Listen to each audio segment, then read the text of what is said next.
অসম জাতীয় বিদ্যালয়ৰ chapter number 11 অনুপাত আৰু সমানুপাত অনুশীলনী 11 এৰ গণিত বলক ভিডিওটো আৰম্ভ কৰো ভিডিওটো আৰম্ভ কৰাৰ আগত এটাই ৰিকুৱেষ্ট যদি এটো চেনেলত নতুনকৈ আহিছে প্লিজ চেনেলটো সাবস্ক্ৰাইব কৰিব আৰু কাষত থকা বেল আইকনটো টিপি লব তো এতিয়া চাওক প্ৰথম কোৱেশ্চনটো দিয়া আছে তলৰ ৰাশিবোৰৰ অনুপাত উলিওৱা তো আমাৰ যে এইখিনি ৰাশি দিয়া আছে এই ৰাশিবোৰৰ আমাক কি উলিয়াব দিছে অনুপাত উলিয়াব দিছে ঠিক আছে তো এতিয়া চাওক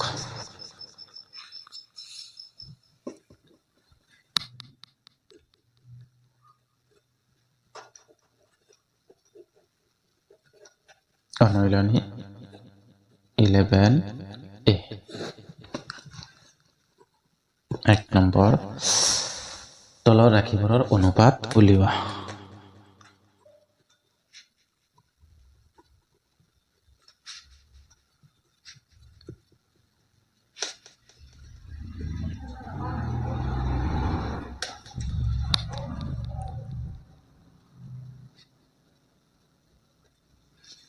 ঠিক আছে তো ইয়াতে প্ৰথম এক নম্বৰ কোৱেশ্চনটো দিয়া আছে 225 আৰু 90 ৰ অনুপাত উলিয়াব লাগে ঠিক আছে 225 আৰু 90 ৰ অনুপাত উলিয়াব লাগে সলিউশন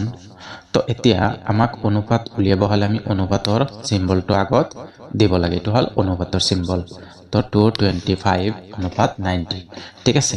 এতিয়া আমি অনুপাতৰ কাৰণে আমি এনেকৈ লিখিব পাৰো বা p বাই q আকৃতিত লিখিব পাৰো এতিয়া তাৰ কাৰণে কি কৰিবা এতিয়া আমি কিবা এটা সংখ্যাৰে হৰণ দিম কিন্তু হৰণ দিয়াৰ আগত আমি এই দুটাৰ যদি উৎপাদকখিনি উলিয়াব পাৰো ইয়াত আছে 225 আৰু ইয়াত হল 90 এতিয়া আমি প্ৰথমত এটো 2 এৰে হৰণ না যায় 5 এৰে যাব দুয়োটাকে 5 এৰে এইটুক যাব প্ৰথমত 4 বাৰ 5 4 গুণ 20 থাকিব 2 5 5 গুণ 25 ইয়াতে হ'ব 5 এৰে যাব প্ৰথমত যাব সৰি একবাৰ যাব যেহেতু 9 আছে একবাৰ যাব থাকিব কিমান 4 বাকি থাকিব 40 5 8 গুণ 40 এতিয়া 6 এৰে হৰণ যায় দুয়োটাকে 6 এৰে না যায় এটো 9 এৰে যাব 9 5 গুণ 45 আৰু 9 2 গুণ 18 এতিয়া তাৰ কোনো বস্তুৰ হৰণ না যায় এতিয়া আমি 5 9 গুণ কিমান 45 এই দুয়োটা বস্তুক আমি কিহেৰে হৰণ দিব পাৰো 45 এৰে হৰণ দিব পাৰো ঠিক আছে আমি এই দুয়োটাকে যদি 45 এৰে হৰণ দিও হল 45 এৰে হৰণ দিলে আমাৰ কি থাকিব এটা হৰণ কৰিলে 5 হ'ব আৰু তলৰটা হ'ব 2 তো এটাকে আমি লিখিব পাৰো যে 5 অনুপাত 2 তো এটো হ'ব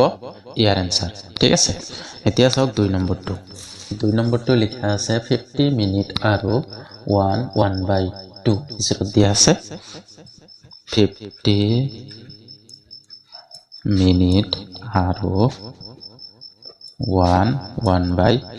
1/2 ঘন্টা ঠিক আছে এইখিনি আমাক দিয়া আছে সলিউশন এতিয়া আমি কি কৰিম যেহেতু এটো 50 মিনিট দিয়া আছে আমি হয়তো এইটো ঘন্টা বনাম নহলে এইখিনিকও মিনিট বনাম ঠিক আছে তো এতিয়া আমি লিখিম 50 মিনিট আৰু এইটুকু আমি মিনিট 1 ঘন্টা এটো আধা ঘন্টা মানে 1 ঘন্টাত কিমান মিনিট 60 মিনিট আৰু আধা ঘন্টা 30 মিনিট টোটাল কিমান হ'ব 90 মিনিট ঠিক আছে এতিয়া আমি এই দুটাক আমি অনুপাতত লিখিম অনুপাতত লিখিব হলে কি লিখিব লাগিব 50 অনুপাত 90 তে আমি যেতিয়া আমি অনুপাতত লিখিম তেতিয়া আৰু আমাৰ কি একক দিব নালাগে তো মিনিট উঠি গল নালাগে এতিয়া আমি লিখিম 50/90 ঠিক আছে এতিয়া আমি যদি এই দুটাৰ শূন্য শূন্য কাটি দিও এনেও দিব পাৰো নহলে আমি কি দুয়োটাকে কি 10 এৰে হৰণ কৰি দিলে কিমান থাকিব এই 5/9 হ'ব আৰু তো হৰণ না যায় ঠিক আছে তো এতিয়া আমি এনেকৈ লিখিব পাৰো যে এতেকে কিমান হ'ব 5:9 হ'ব ইয়াৰ आंसर ঠিক আছে এতিয়া চোৱা তাৰ পিছৰ গণিতটো দিয়া আছে 400 মিলিলিটাৰ ঠিক আছে আৰু দিয়া আছে 2.5 লিটাৰ দিয়া আছে ঠিক আছে এইখিনি আমাক দিয়া আছে এতিয়া আমি কি কৰিম আমাৰ এককটো চাপ লাগে এককটো ইয়াতে প্ৰথমতে আছে 400 মিলিলিটাৰ কিন্তু ইয়াতে আছে 2.5 লিটাৰ তো আমাৰ একক দুটা বেলেগ বেলেগ আছে আমি কি কৰিব লাগিব একে বনাব লাগিব ঠিক আছে তো আমি কি কৰিম এই 400 মিলিলিটাৰ থাকক আৰু এই যোনটা লিটাৰ আছে আমি এটুকো কি বনাম মিলিলিটাৰ বনাম ঠিক আছে আমি কি জানো 1000 মিলিলিটাৰত 1 লিটাৰ তাৰ মানে কি এইখিনিক যদি আমি 1000 এৰে পূৰণ কৰি দিও হৈ যাব ঠিক আছে এই 2.5 ক যদি আমি 1000 এৰে পূৰণ কৰো তেনে হলে 2500 মিলি লিটাৰ হৈ যাব ঠিক আছে বুজি পাইছো এতিয়া আমি দুয়োটাৰ একক একে আছে এতিয়া আমি লিখিব পাৰো যে 400 অনুপাত 2500 হৈ গল এটো আমাৰ আৰু এতিয়া একক লিখিব নালাগে এতিয়া আমি কি কৰিম এটো p by q আকৃতিত লিখি দিম 400 ভাই লিখিম 2500 ঠিক আছে এতিয়া আমি কি কৰিব পাৰো এই দুয়োটা বস্তুকে আমি কি কৰিব পাৰো 1 ৰে হৰণ কৰিব পাৰো যদি এনেকে তুমি 1 ৰে হৰণ কৰি দিয়া দিব পাৰিবা নহলে আৰু এটা বস্তু কৰিব পাৰা যে এই শূন্য কাটি দিব পাৰো ইয়াৰে দুটা শূন্য কাটি দিলা হৈ গল দিলে আমাৰ কি হ'ব 4/25 হৈ যাব ঠিক আছে তো এতিয়া যদি 4/25 হয় এতেকে আমি লিখিব পাৰো যে 4 অনুপাত 25 এইখিনি হ'ব ইয়াৰ आंसर ঠিক আছে এতিয়া সব তাৰ পিছৰ গণিতটো 4 নম্বৰ 4 নম্বৰ দিয়া আছে 120 পইচা আৰু 3 টকা তো দিয়া আছে 120 পইচা আৰু 3 টকা আছে ঠিক আছে এতিয়া আমি কি কৰিম ইয়াতে চাওক ইয়াতেও বেলেগ বেলেগ ইয়াতে আছে ইমান পইচা আৰু ইমান টকা তো আমি কি কৰিম এই টকাটো পইচা লৈ কনভাৰ্ট কৰিম ঠিক আছে তো এতিয়া আমি 120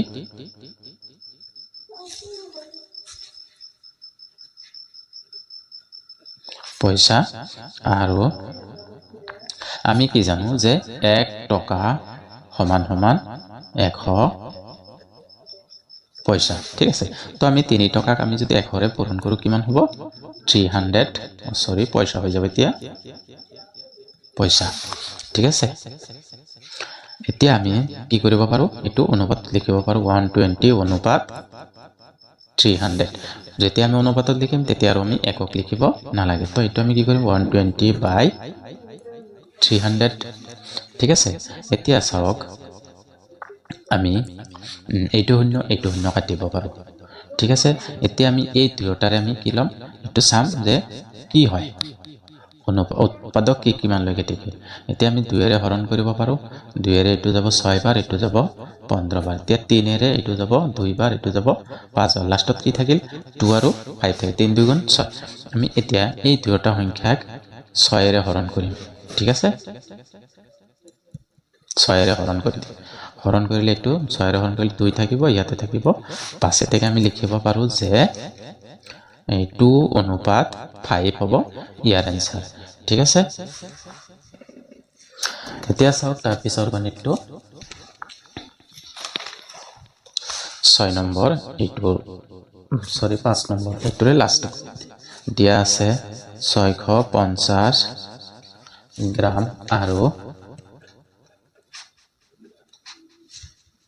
2 কিলোগ্ৰাম ঠিক আছে এতিয়া চাওক 650 গ্ৰাম এইখিনি থাকক আমি এই কিলোগ্ৰাম জনটা এটুক আমি গ্ৰামত লিখিম গ্ৰাম আৰু 2 কিলোগ্ৰাম আমি কি জানো যে 1000 গ্ৰামত 1 কিলোগ্ৰাম ঠিক আছে তো তাৰ মানে কি ইয়াতে 1 কিলোগ্ৰাম সমান সমান 1000 গ্ৰাম তো ইয়াতে আমি কি লিখিব পাৰো 2000 গ্ৰাম লিখিব পাৰো ঠিক আছে এতিয়া আমি কি কৰিম 650 অনুপাত এটো 2000 লিখিব পাৰো ঠিক আছে এতিয়া আমি কি কৰিম 650/2000 লিখি দিম এটো শূন্য কাটিলো এতিয়া আমাৰ কি হেৰে হৰণ যাব আৰু 5 এৰে হৰণ যাব ঠিক আছে 5 এৰে যদি দুয়োটাকে হৰণ কৰি দিও মই ইয়াতে লিখিছো 65/200 এতিয়া আমি দুয়োটাকে 5 এৰে যদি হৰণ কৰো এইটো 5 টো হৰণ কৰিলে এইটো 5 13 65 13 বাৰ যাব এইটো 5 এৰে হৰণ কৰিলে 5 4 20 আৰু 0 40 বাৰ যাব এতিয়া আৰু হৰণ কৰিব নোৱাৰি এতিয়া আমি লিখিব পাৰো যে অনুপাত হ'ব 13 অনুপাত 40 এটো হ'ব ইয়াৰ आंसर ঠিক আছে এতিয়া চাওক 2 নম্বৰৰ গণিতখিনি 2 নম্বৰৰ গণিত কি দি আছে তলৰ অনুপাতবোৰ লঘিষ্ঠ আকাৰত প্ৰকাশ কৰা তো এইখিনি যিখিনি দিয়া আছে আমি এটো লঘিষ্ঠ আকাৰত লিখিম যাতে ইয়াৰ পিছত আৰু কোনো হৰণ নাযায় ঠিক আছে তো 2ৰ 1 নম্বৰটো দিয়া আছে 65 অনুপাত 91 ঠিক আছে এতিয়া চাওক সলিউশন তো এইখিনি আমি লিখিম যে 65/91 এতিয়া আমি কি কৰিব লাগিব এটো চাব লাগে যে 65 আৰু 91 কোনো বস্তুৰে হৰণ যায় নেকি এতিয়া চাওক দুয়োটা বস্তু আমি যদি 13 ৰে হৰণ কৰো 13 এৰে এটো 5 বাৰ যাব 13 এৰে 91ক আই থিং 5 6 7 বাৰ মান যাব চাগে 7 3 গুণ 21 21 1 হাতৰ হল 2 হাতৰ 1 গুণ হাতৰ 2 9 তো 7 বাৰ যাব এতিয়া আমি কি কৰিব পাৰো এই দুটা বস্তুক আমি 13 এৰে হৰণ কৰি দিম হৰণ কৰি দিলে এটো পাম আমি 5 আৰু ইয়াত পাম 7 তো এতেকে লিখিব পাৰো লঘিষ্ঠ আকাৰ হ'ব 5:7 মানে 5 অনুপাত 7 হ'ব এতিয়া চাওক তাৰ পিছত 250:125 250 অনুপাত 125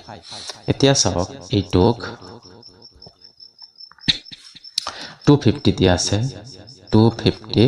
আৰু 125 এতিয়া আমি এইটো কি কৰিব পাৰো কি বস্তুৰে হৰণ যায় আমাক ইয়াতে এইখিনি আমাৰ উৎপাদকখিনি উলিয়ালে আমি গম পাম 250 আৰু 125 এতিয়া চাওক তো দুয়োটাকে 5 এৰে হৰণ কৰিব পাৰো আগতে 5 এৰে গলে 5 আৰু 0 5 এৰে গলে প্ৰথমত 2 বাৰ যাব তাৰ 5 বাৰ যাব আৰু 5 এৰে হৰণ যায় 10 বাৰ 5 বাৰ এতিয়া আৰু 5 এৰে যায় 2 বাৰ আৰু 1 বাৰ এতিয়া চাওক 5 5 গুণ 25 25 5 গুণ 125 তো আমি কি কৰিব পাৰো এই দুয়োটা বস্তুক সৰি 250 ক আমি কি কৰিব পাৰো 125 এৰে হৰণ দিম আৰু 125 হৰণ 125 তো ওপৰত হ'ব 2 আৰু তলত হ'ব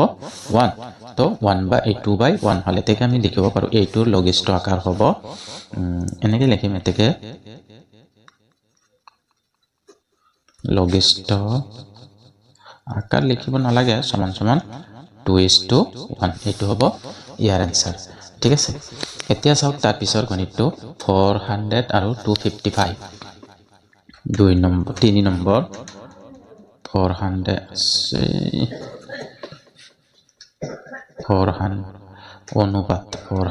অনুপাত 255 ঠিক আছে এটো বুজি লব অনুপাত এতিয়া সলিউশন 455 এতিয়া চাওক এইটো বস্তু আমাৰ কি হেৰে হৰণ যায় আমি ইয়াতে আগত কৰি ললেহে সুবিধা হ'ব 400 255 দুয়োটাকে আমি 5 এৰে হৰণ কৰিব পাৰো 5 এৰে এটো হৰণ কৰিলে 580 ইমান বাৰ যাব আৰু 5 বাৰ আৰু 1 বাৰ যাব এতিয়া আৰু চাওক কোনো বস্তুৰে হৰণ যায় নেকি 2 এৰে না যায় 3 এৰে না যায় এটো 3 এৰে কোনো বস্তু হৰণ যায় নেকি না যায় 3 এৰে না যায় তো তাৰ মানে এইখিনি হ'ব আমি কি কৰিব পাৰো এইটোক 5 এৰে হৰণ কৰি যি ওলাই এইটো হ'ব आंसर তো এইটোক 5 এৰে হৰণ কৰিলে কিমান হ'ব 80 আৰু এইটো হ'ব 51 তো এতেকে আমি লিখিব পাৰো লঘিষ্ঠ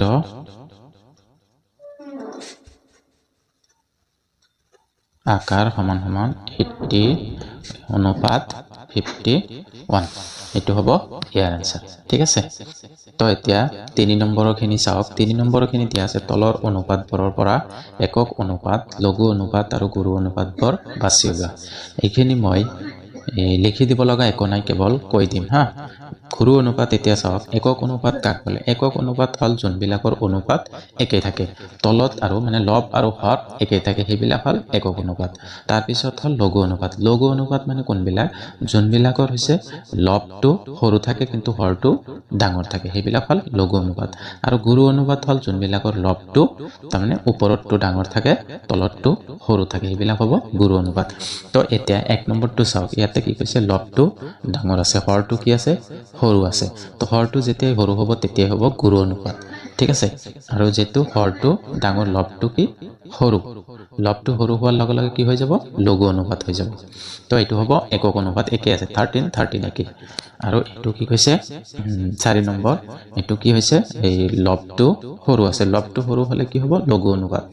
আৰু এইটো হ'ব গুৰু অনুপাত, এইটো একক অনুপাত, এইটো হ'ব লঘু অনুপাত, এইটো হ'ব গুৰু অনুপাত, এইটো হ'ব একক অনুপাত, ঠিক আছে। তো এতিয়া 2, 3, 1, 2 আৰু 3 খিনি হৈ গ'ল। মই নেক্সট ভিডিঅ'ত 4 নম্বৰৰ খিনি আৰম্ভ কৰিম, ঠিক আছে। যদি চেনেলটো সাবস্ক্ৰাইব কৰা নাই, প্লিজ সাবস্ক্ৰাইবটো কৰি ল'বা আৰু কাষত থকা বেল আইকনটো টিপি ল'বা। ধন্যবাদ।